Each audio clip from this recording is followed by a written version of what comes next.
पहुंचे। आज भीष्म पितामह बाणों की सैया पर लेटे हुए हैं। जैसे ही पांडवों ने प्रणाम किया, मैया द्रौपदी ने प्रणाम किया, तो भीष्म पितामह ने सबको आशीर्वाद दिया।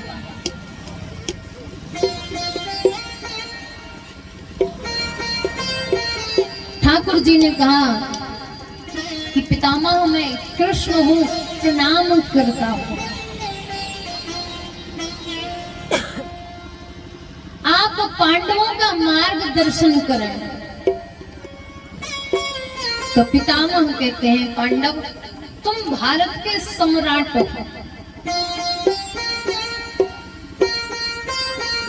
और हमेशा वो काम करना जिससे तुम्हारी प्रजा प्रसन्न रहे। तुम प्रजा पालक बनना, न्याय प्रिय राजा बनना। तुम्हारे सामने यदि कोई पाप हो रहा है तो तुम उस पाप को रोको। अगर क्षमता नहीं है तो तुम वहां से भाग जाओ। ऐसा समझा रहे थे कि मैया द्रौपदी हंस जाते हैं। पितामह ने कहा कि आप हंसी क्यों? तो द्रौपदी ने कहा कि वो बाबा क्षमा करना, हमको हंसी आ गई और वैसा कुछ नहीं है। भीष्म पितामह ने कहा कि देवी आप एक क्षत्रिय नारी हो और क्षत्रिय नारी कभी बिना बात के थोड़ी हंसती है। हम समझा रहे हैं और तुम हंस जाओ। कोई बात कर रहा हो समझदारी की तो तुम वहां हंस कर दिखाओ। तो बालक तो तुम हो नहीं, और ऐसा क्या कारण बना कि आप हंसने लगे? तो मैया द्रौपदी कहती हैं कि बाबा क्षमा करना। एक बार वो समय था कि जब मेरे केस पकड़कर उस सभा में लेकर जब लाया गया, तो अभी आपने बताया कि सामने यदि कोई गलत काम हो रहा है, कोई पाप हो रहा है, तो या तो उसे रोको या फिर वहां से भाग जाओ। तो द्रौपदी ने कहा कि बाबा यदि आप चाहते तो वो चीर हरण रोक सकते थे, आप में इतनी सामर्थ्य थे।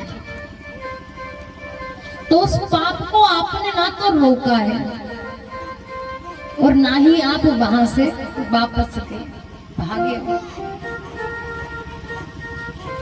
तो फिर आप कैसे कह सकते हो कि धर्म की रक्षा करनी चाहिए, स्त्री का सम्मान करना चाहिए? अरे मैं रजस्वला थी, उस सभा में मेरे केस पकड़कर मेरे वस्त्रों को हटाया जा रहा था, उस समय आपका ये उदाहरण कहाँ था?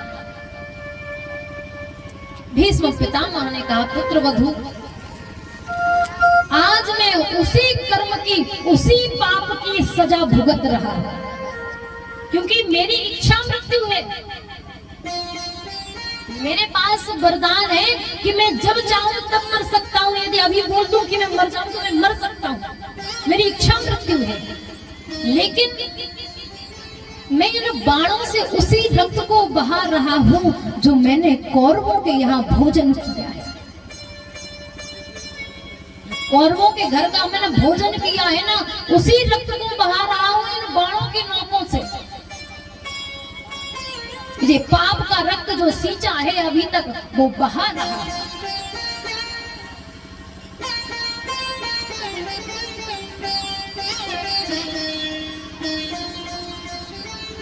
पितामह ठाकुर जी से कहते हैं कि ठाकुर हमको अपनी 100 जन्म की कथा याद है और 100 जन्मों तक हमने कोई पाप नहीं किया, फिर हमको इतनी बड़ी सजा क्यों? तो ठाकुर जी कहते हैं आपको 100 वर्ष तो याद है, लेकिन 101 वर्ष पूर्व आप एक राजकुमार थे।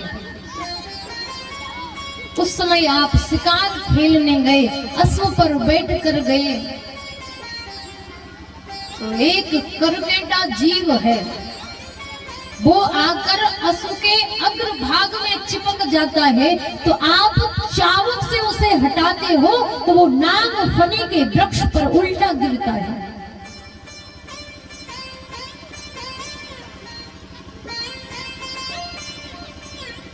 तो आज वो करकेटा माने जिसके बहुत सारे पांव हो, ऐसा जीव। जैसे ही वो गिरा तो पीठ के बल गिरोगे और उठना चाहोगे तो और पीछे जाओगे कि नहीं जाओगे। तो वो जो कांटे थे ना नागफनी के, वो जैसे ही आगे की ओर बढ़ना चाहे वो उसको और चुभ जाए, कांटे और गहरे होते चले जाए। 18 दिन तक वो करकेटा उस दर्द को महसूस करता रहा। 24 नागफनी के कांटे उसके शरीर को लगे। तो जब अर्जुन ने बाणों की सरसैया बनाई तो 22 बाणों की सरसैया बनी। समकालीन बेला में युद्ध समाप्त हुआ, का भीष्म पितामह को अर्जुन को बुला रहे हैं। जैसे ही अर्जुन आए, पितामह क्या आज्ञा है? पितामह ने कहा, अर्जुन हम इस युद्ध को अपने नेत्रों से देखना चाहते हैं, हमारे सिरहाने पर 2 बाण लगा दो। तो 22 बाणों की सरसैया 24 बाणों की होगी।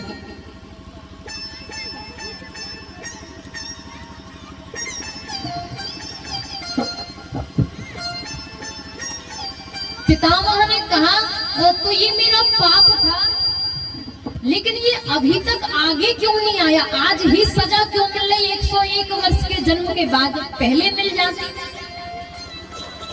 ठाकुर जी ने कहा कि आपने जो 100 वर्षों तक पुण्य किए हैं ना, वो पुण्य आपकी रक्षा कर रहे थे। और जिस समय आपने द्रौपदी का चीर हरण देखा अपने नेत्रों से, तो जो 100 वर्षों का पुण्य था वो क्षीण हो गया और वो 101 वर्ष पूर्व का पाप सामने आ गया। तो आपने जो बोया था वही काट लिया।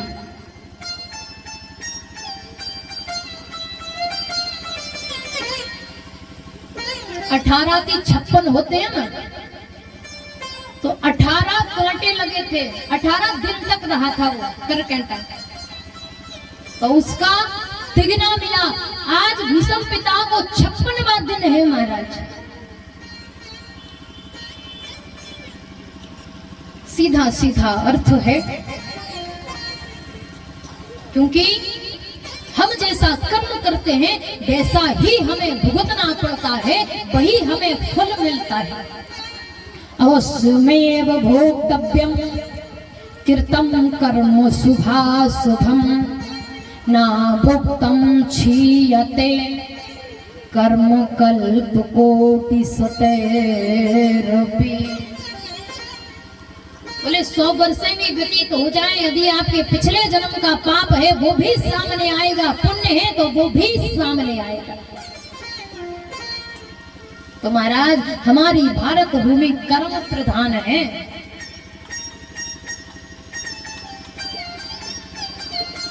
और जो जस करें सो कस फल चाखा, जैसा करोगे वैसे ही तो भरोगे। महाराज भगवान करते हैं, भगवान कुछ नहीं करते, क्योंकि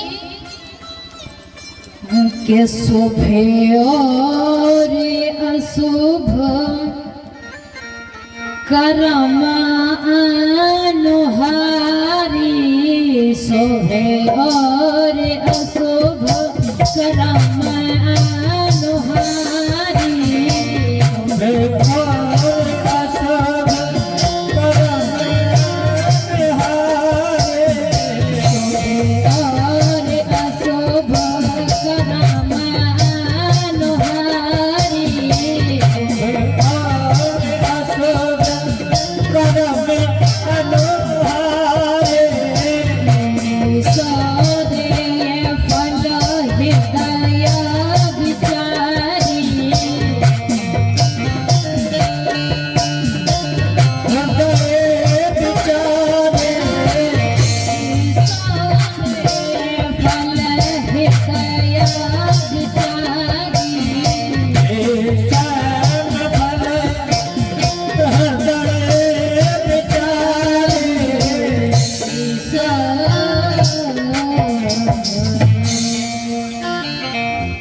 शुभ करम अनुहारे और ईसो दे ये फल हृदय विचारी। महाराज भगवान वही फल देते हैं जो आपने कर्म किया होगा। आज सबसे, क्योंकि अच्छे बुरे कर्मों की पूंजी सबके साथ में और सभी वो खिलौना जिसकी चाबी प्रभु के हाथ में। हम तो मात्र इस संसार में आए हैं तो खिलौना बनकर आए हैं। आज ठाकुर जी को छोड़ने अर्जुन जाते हैं, वापस आ जाते हैं। समय आता है तो उत्तरा के गर्भ से राजा परीक्षित का जन्म होता है। अब महाराज हस्तिनापुर में तो बधाइयों की कोई खाए नहीं महाराज, क्योंकि सारे कौरवों पांडवों में संपूर्ण पांचाल वंश में केवल एक ही बचा है। वो कौन है? केवल राजा परीक्षित। उसका जन्म हो एकमात्र उत्तराधिकारी, तो बड़ा आनंद मनाया गया, बड़ा उत्सव मनाया गया आज हस्तिनापुर में। के बधैया बाजे और जबनी को लागे बधैया,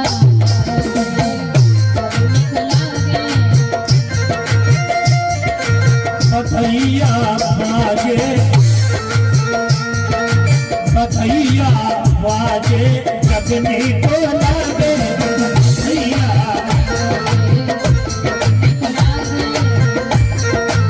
बाजे जबनी को लागे, जबनी को लागे, जबनी को लागे, लागे लागे जबनी को लागे, जबनी को लागे बधैया बाजे जबनी को लागे, बधैया बाजे जबनी को लागे।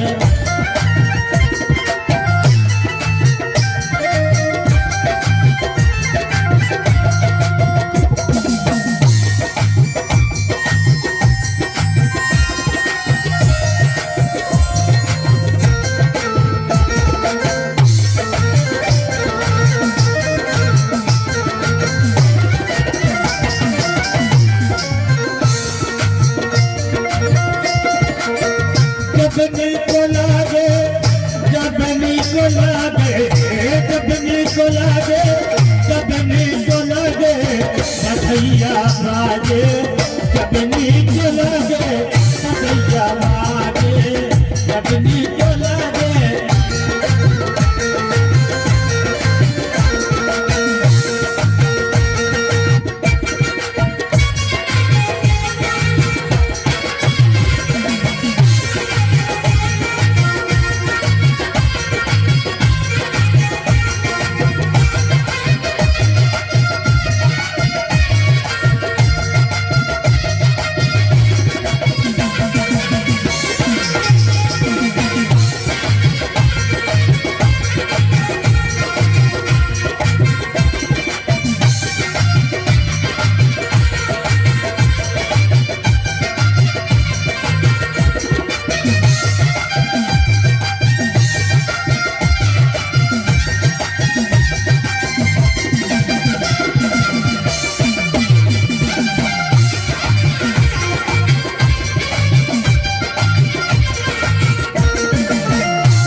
बोलिए परीक्षित जी महाराज की। 10 महीने बाद महाराजा परीक्षित इस पृथ्वी पर आते हैं और जैसे ही आते हैं तो बैठ जाते हैं, जैसे हम और आप बैठे हैं गोदी बनाकर, ऐसे ही बैठ जाते हैं। कहीं ऐसा बालक देखा है कि पैदा हुआ और गोदी बनाकर बैठ गया? देखा? कभी देखा है कि आया और गोदी बनाकर बैठ गया? तो वेद व्यास जी आए, सबने कहा महाराज जी तो कैसा अचरज है, कैसा बालक है कि गोदी बनाकर बैठ गया है और अभी तो इसका जन्म हुआ। तो वेद व्यास जी कहते हैं कि ये गोदी बनाकर चारों ओर ये देख रहा है कि जो गर्भ में मिला था ये बाहर नहीं दिख रहा, क्योंकि केवल मात्र इस सृष्टि में एक ही है जिसने गर्भ में ठाकुर जी के दर्शन करे। केवल मात्र राजा परीक्षित ने ठाकुर जी के दर्शन गर्भ में कर लिए थे। तब ठाकुर जी तो उस समय थे नहीं, वो तो द्वारिका में थे। तो ये इस तरफ देखे उस तरफ देखे, लेकिन इन्हें ठाकुर जी ना दिखे। तो वेद व्यास जी कहते हैं ये उन्हें ढूंढ रहे हैं जो गर्भ में मिले थे। द्वारिकापुरी संदेश भेजा गया और कृष्ण कन्हैया लाल बहुत सारा सामान लेकर आए और आशीर्वाद दिया। जब पुनः उन्हें अर्जुन छोड़ने गए तो यदुवंशियों में आपस में झगड़ा होने लगा, एक दूसरे को मारने लगे और ठाकुर जी अपनी लीला समाप्त करके अपने धाम को चले गए। जब अर्जुन आए तो सबने पूछा कि तुम्हारा तेज नष्ट हो गया है। ऐसा तो तभी होता है जब हमारे पास कोई बहुमूल्य वस्तु हो और वो खो जाए। तो अर्जुन ने बताया कि ठाकुर जी अपने धाम को चले गए। तो पांडव भी अपनी अपनी देह को त्याग कर जाने लगे। इधर जल्दी से राजा परीक्षित को राज तिलक दिया गया और समझाया कि शरण में जो दिया जाए उसकी रक्षा करना, प्रजा पालक बनना, अच्छे से राज्य चलाना, और चले जाते हैं। द्रौपदी सहित 5 पांडव चले जाते हैं, राजा परीक्षित राज्य संभालते हैं। श्रीमद् भागवत में लिखा है कि महाराजा परीक्षित के समय घरों में ताले नहीं लगते थे, इतना अच्छा राज्य चल रहा था उनका। कहीं कोई लड़ाई नहीं, कहीं कोई झगड़ा नहीं, कहीं कोई वैमनस्यता नहीं है।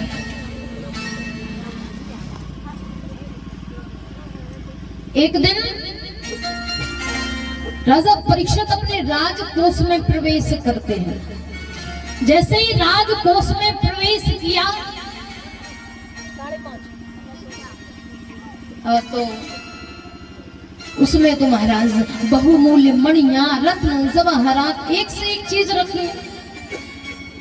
एक मुकुट देखा। जैसे ही मुकुट देखा तो बड़ा अच्छा लगा राजा परीक्षित को। कहा आज तो हम इसी मुकुट को पहनकर और शिकार खेलने जाएंगे। अब महाराज वो मुकुट को जैसे ही पहना और शिकार खेलने गए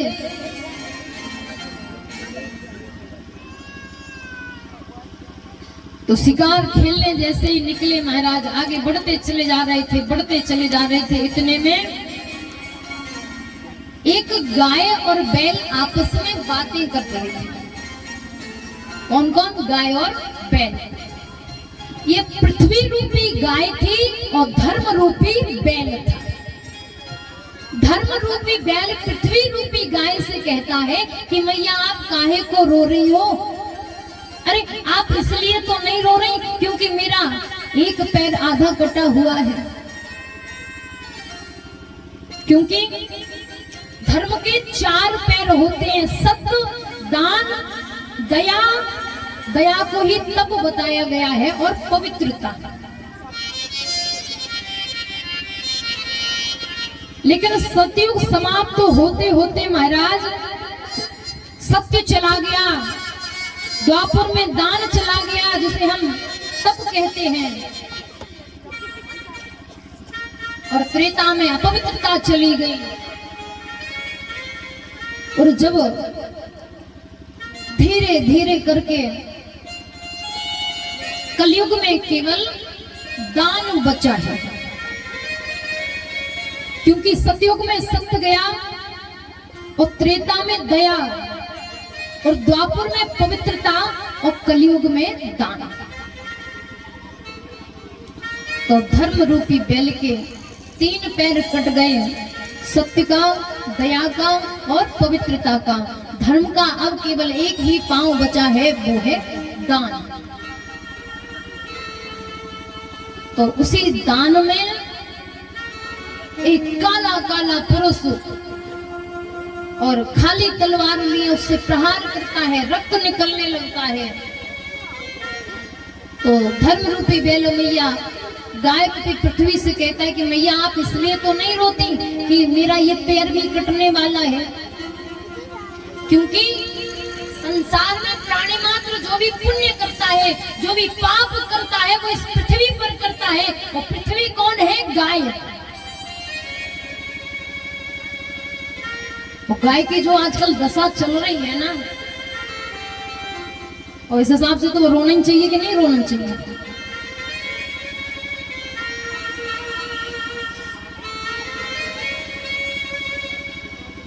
वैसे तो बड़े कहते हैं कि हम यदुवंशी हैं महाराज, हम तो यादव के वंश के हैं। हम नहीं के घरे पता चला एक गैया ना। अरे वो यदुवंशी, वो कृष्ण, वो ठाकुर 9 लाख गौएं एक बार में दान करने की क्षमता रखता था, वो है कृष्ण। हम तो केवल नाम मात्र के बचे हैं।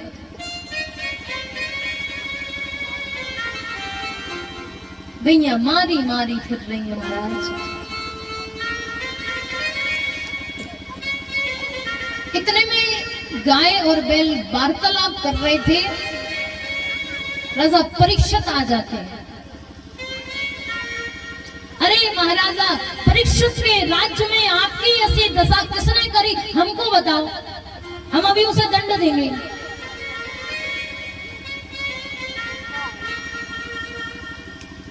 तो धर्म रूपी बैल ने कहा कि राजन मैं किसका नाम लूं? कोई पुण्य करता है, कोई धर्म करता है तो ऐसे बताता है कि देखो हमने ये पुण्य किया। अगर 200 रुपए भी दान करोगे तो ऐसे बताते हैं कि देखो हम वहां गए थे, हमने 200 रुपए दान करे। शास्त्र कहता है कि दान को छुपाओ और पाप को बताओ।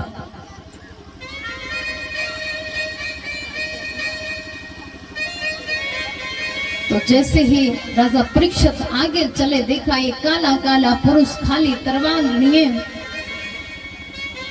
राजा परीक्षित ने अपनी तलवार निकाली, क्या तुमने धर्म रूपी बैल का पांव काटा है, हम तुमको मृत्यु दंड देंगे। अब वो काला पुरुष कौन है? कलयुग। महाराजा परीक्षित के समय कलयुग का प्रवेश हो गया था। तो कलयुग को लगा कि राजा परीक्षित मुझे मार देंगे, तुरंत जाकर चरणों में गिर गया। राजा परीक्षित को अपने पितामह की याद आई कि पांडवों ने कहा था कि शरण में कोई भी आ जाए उसकी प्राण रक्षा करना। कहा ठीक है, हम तुमको क्षमा कर देते हैं, लेकिन तुम यहाँ नहीं रह सकते। तो कहा फिर हमको रहने को तो स्थान दो, आपका राज्य है। तो राजा परीक्षित ने कहा कि मदिरा में आपका स्थान रहेगा, जुआ में आपका स्थान रहेगा, वेश्यावृत्ति में आपका स्थान रहेगा। कलयुग ने हाथ जोड़कर कहा प्रभु ये तो सब खराब खराब जगह है, एक आध अच्छी ना जाने राजा परीक्षित के मुख से निकला कि जाओ स्वर्ण में भी तुम्हारा वास रहे। अब राजा परीक्षित को सोने का मुकुट पहने थे, सूक्ष्म रूप बनाया कलयुग ने और उन्हीं के मुकुट में बैठ गया। जैसे ही शिकार खेलकर वापस आ रहे थे तो देखा कि ब्रह्मा के पुत्र कश्यप, कश्यप के विभांडक और विभांडक के हैं समीक ऋषि, जिनका विवाह रघुवंशियों के महाराजा दशरथ के प्रथम पुत्री शांता के साथ हुआ था। उन्हीं के आश्रम में महाराजा परीक्षित प्रवेश करते हैं। महर्षि समीक ऋषि तपस्या कर रहे थे। तो कलयुग का प्रभाव। राजा परीक्षित ने कहा कि क्या कर रहे हो तुम, और तुमको ये भी नहीं पता कि हम महाराजा परीक्षित हैं, इस भारत के एक छत्र राजा हैं और हमका सम्मान करना चाहिए, हमको जल पिलाओ। अब वो तो समाधि में थे, तो वो तो कुछ ना सुने ना सोचे ना समझे। वही एक मरा हुआ सर्प पड़ा हुआ था और चाबुक से उठाया और समीक ऋषि के गले में डाल दिया। समीक ऋषि के गले में डाला और घर आ गए। जैसे ही उस मुकुट को उतारा तो याद आया कि हमसे कितना बड़ा अपराध हो गया। अरे वो महाराजा परीक्षित जो वेश बदलकर संतों के आश्रम में सेवा करने जाता था, उसी राजा परीक्षित ने एक संत का अपमान कर दिया। इधर किसी सखा ने बताया समीक के पुत्र श्रृंगी को कि राजा परीक्षित ने तुम्हारे पिता के गले में एक मरा हुआ सर्प डाला है जो कि तक्षक के वंश का था। तो गंगा स्नान कर रही थी, उसी समय श्रृंगी ऋषि ने अंजलि में जल को भरा और श्राप दे दिया, महाराजा परीक्षित उसी तक्षक सर्प के डसने से 7 दिन में तुम्हारी मृत्यु हो जाएगी। शिष्यों ने जाकर समीक ऋषि को बताया कि आपके महाराजा परीक्षित आए थे, आपके गले में सर्प डाल गए और आपके पुत्र श्रृंगी ने उन्हें श्राप दे दिया। एक शिष्य को बुलाया जाता है, उससे कहा कि जाओ राजा परीक्षित को खबर कर दो कि 7 दिन में तुम्हारी मृत्यु हो जाएगी, अपने मोक्ष का उपाय ढूंढ लो। शिष्य जाता है, बताया जाता है।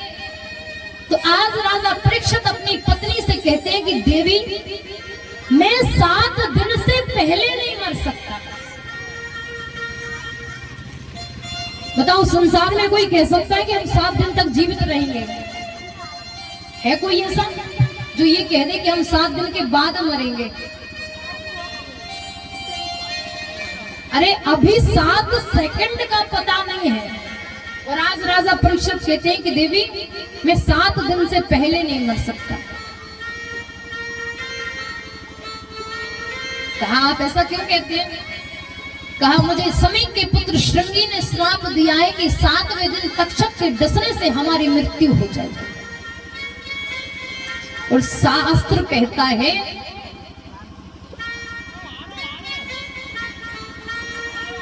कि संतों की वाणी भगवान की वाणी से भी ऊपर होती है। एक बार यदि संत ने कह दिया तो उस बात को कोई काट नहीं सकता। रामचरितमानस इशारा करती है